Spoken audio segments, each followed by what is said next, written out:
I see you, baby. Yeah. 7, 8, 9, 10. Run a here for the gal. 7, 8, 9, 10. Run a here for the 7, 8, 9. Shiny one to Aqualesa. This is Gerald and welcome back to Jerry Tuesday Tea Talk. Today I am joined by a special guest, Madam Christine Kaseva Sata. And for today's topic, we're gonna be doing a topic on perseverance and not letting other people live your life and just letting you have your own options in life. Would you like to talk more about the topic? Well, thank you very much, Gerard, for really including me in this discussion. I wonder what I need to say, whether I need to speak from the perspective of a mother or perspective of a professional. It's really hard. But I should say, well, when you talk about perseverance, you need to know as you're growing up that the hard stuff, everyone around you can only advise you. Yeah. But at the end of the day, it's up to you to decide on how to go on and how to achieve your dreams.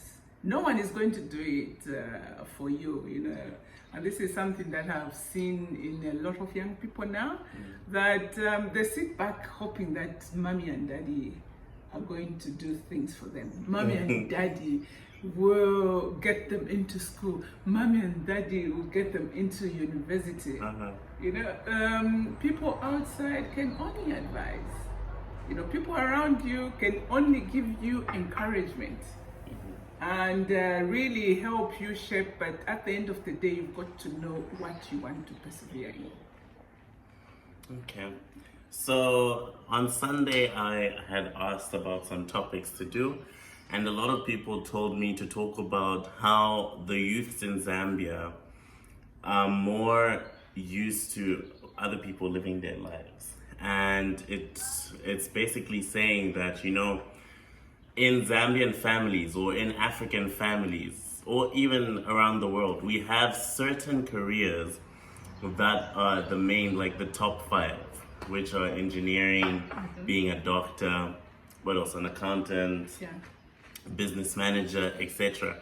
But we really need to talk about is, why don't you, African or other parents, believe that other careers bring money to the table? I guess it's all to do with the experience and also the reality, I must say. But having said so, I must be quick to admit that reality is very subjective, because the reality of an African parent is not the same reality as a European or any other developed country parent.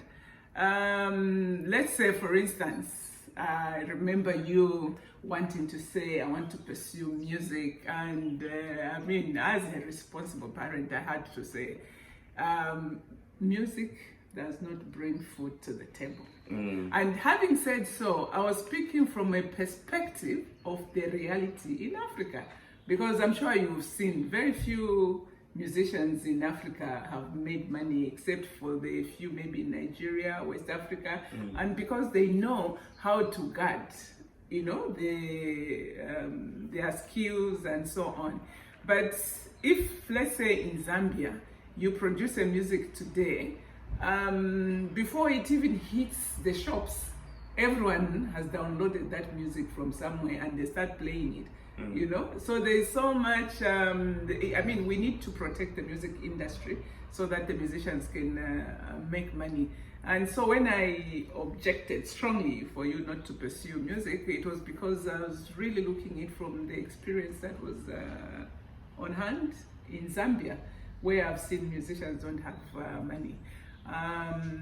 Your elder brother wanted to go to school to do art. It's the same thing. I mean, very few artists in Zambia have made money. Yeah. You know, so really, I think at the end of the day, you, even as an individual, when you want to persevere something, you've got to to scan your environment and see what exactly can get you employed, what exactly can bring you money. And because we are all at different levels of development, my perception is very different from your perception and so on. I think in as much I would say live your life, pursue your dreams, you still need to listen to others to make an informed choice.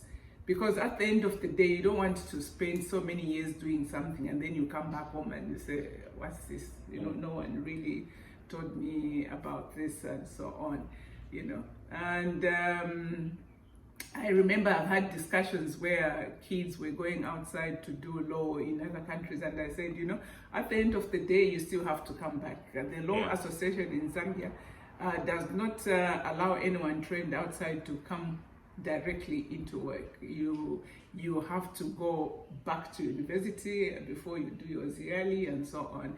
And I have seen a lot of kids who've been so demotivated after having done law outside and coming. So really, it's all about what the reality is for that. And if you want to do music, you might as well start planning to go and make your money outside. Yeah. So for me, I have a personal experience which she has also come like just decided to bring out of the blue. So you asked me about that. Ask me about my perception. What's this?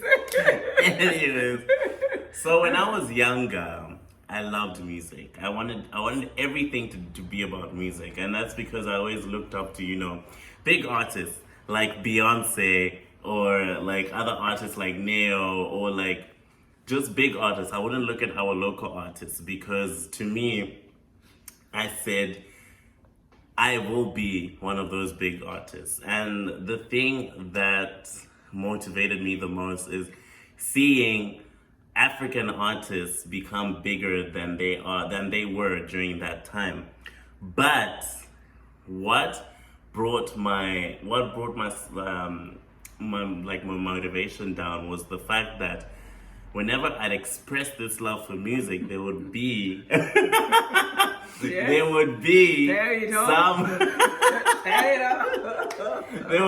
some family members, no names mentioned.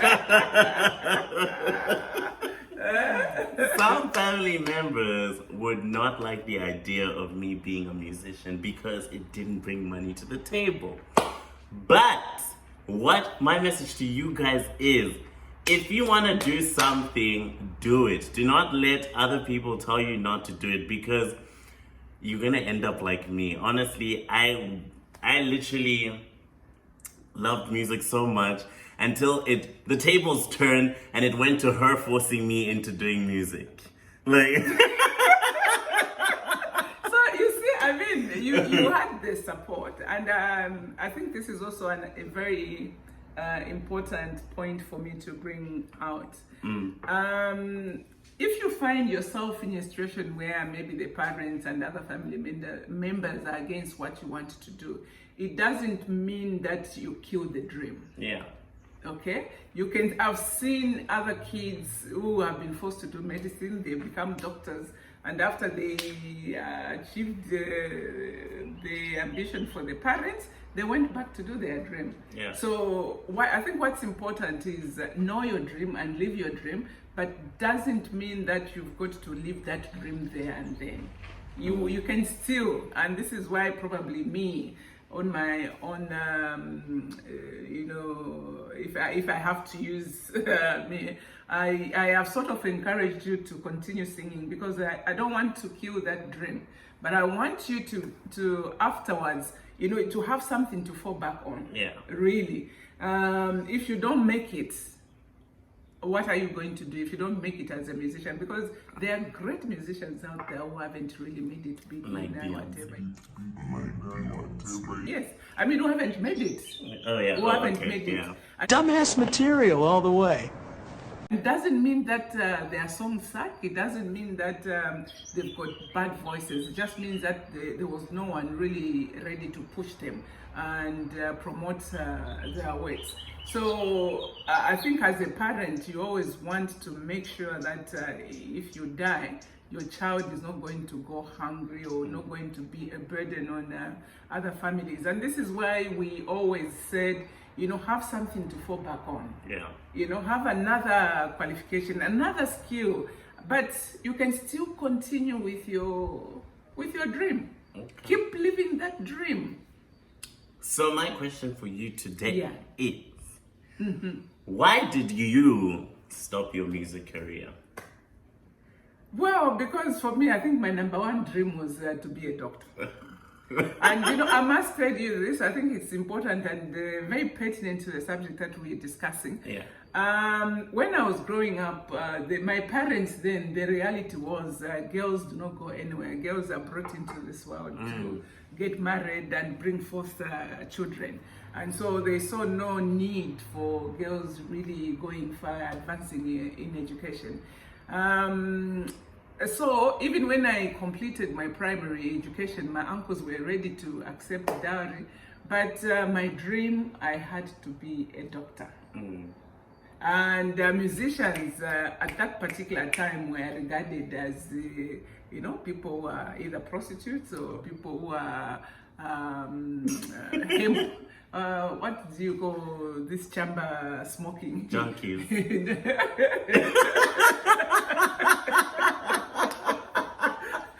Marijuana smokers. Yeah. So the perception, for musicians at that particular were not really good. And me growing up, I never even thought I would be able to, I could even do music because, I came from a very good, background, a good family.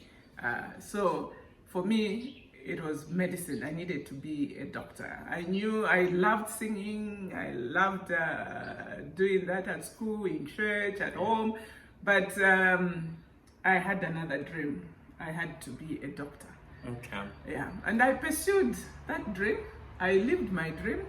Along the way, I had an affinity for mathematics. Along the way, there were lecturers, there were people who told me, why don't you do mathematics? Why don't you pursue mathematics as a career? And you see, the reality then in Zambia was if you did mathematics, you ended up being a maths teacher.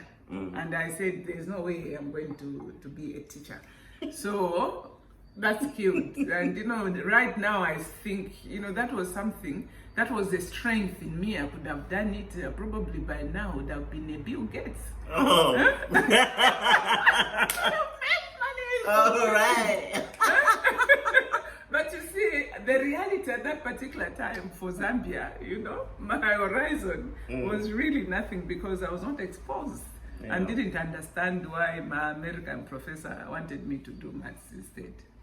That's good. So what would your message to Zambian youths wishing to pursue their dream, let's say for musicians, for artists, for future psychologists, what do you things that as African parents or other people's parents, what would your message to them be as they don't bring money to the table? Would you want them to pursue their dream or would you want them to do something else?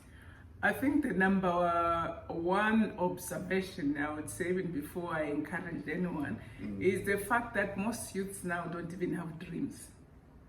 So to start with, you've got to have that dream. You've got to develop that passion. Okay? That's number one. Have a dream. Have a goal in life, what you want to do. And a lot of us have undiscovered talent, and most of this talent is obvious from day-to-day life. Yeah. So if you're having difficulties in really coming up with what you would like to do, look around your life, take an introspection of your life and think, what is your strength as a human being? And capitalize on that strength to come up with a dream. And then I would say, read around that dream and continue.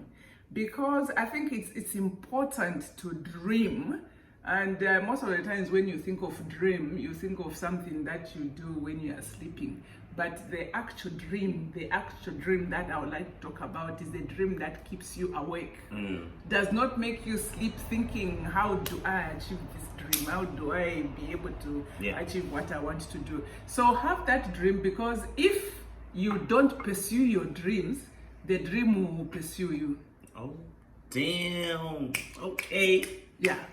All right, boss. You've got to pursue that dream, and make sure, don't be afraid of falling. Don't ever be afraid of falling. Be afraid of falling and not getting up, because then your dream is dead. That's true. She always used to tell me that when I started giving up, she always said, life is like one of those little children in the village that play with malegin. And malegin is like a slingshot. And like you say, they always like slinging, they always throwing rocks at you, but all you have to do is get back up and don't run off like a headless chicken. You always have to keep your neck up and keep on getting up. Yeah. So yes guys, this is your message for today, and this is my message with my lovely mother, companion, day one bestie. Oh, that's it. Oh. And yeah, guys, thank you so much for joining us on today's Tuesday Tea Talk with Jerry, and we hope to see you next week. Don't forget to like, share, and subscribe. Yeah, thank you. Remember to live that dream. Yes. Bye, guys. Bye.